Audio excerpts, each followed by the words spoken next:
Onöhsagwë, Becki Bowen Nigaso. I am the archives manager here at the Onöhsagwë Cultural Center. And we received the package in the mail from a generous bookseller who donated some letters written by the late Jesse Cornplanter. Jesse Cornplanter was a member of the Seneca Nation. He was born and raised at Cattaraugus. He was born in 1889, and he passed in 1957. And he had a storied life, career. He was an artist, and many of you may have seen his artwork. He was a painter, a carver. He was a singer of traditional songs. He was an actor. He was in some early movies back in the day, around 1913, 1915, as a young man. And he had a long association with different scholars, such as William Fenton and Joseph Kepler and Harriet Converse and others. And he was an avid letter writer. So what we have here are letters, as I said, which were sent to us by this gentleman, this bookseller. So we're going to take a look to see what we have. And here's some letters here.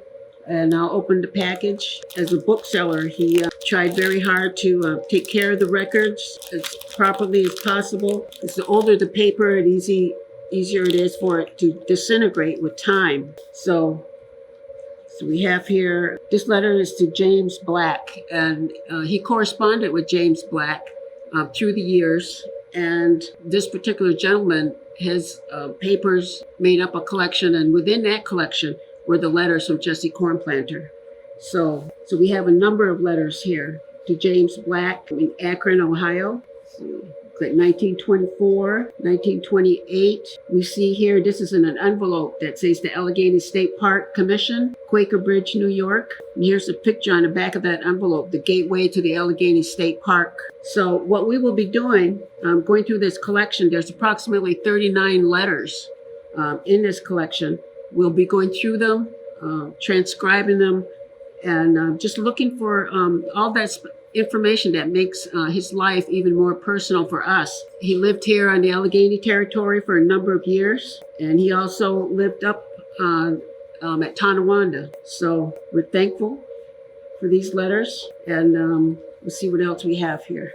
Put these aside. We try to keep items in order that we receive them, and not to change that order. I can see how to get this open here. Okay, this is a picture, a postcard of Jesse Cornplanter. It's from 1928. So you can see it's very Western stylized here, as opposed to our local traditions and for the Gustowate and so forth. It has a Western headdress, Western style headdress on there. So that we have a Christmas card. It's signed, this Christmas card is to Mr. Black, but it's signed yours, Seneca pal, Jesse. So he sent out Christmas cards. Some interesting letterhead here. The Allegheny Indian lacrosse team. And it is Onöhsagwë, New York. Onöhsagwë is crossed out, and he's written in Quaker Bridge, which is right next door to where Onöhsagwë was located. Here we have a card, calling card.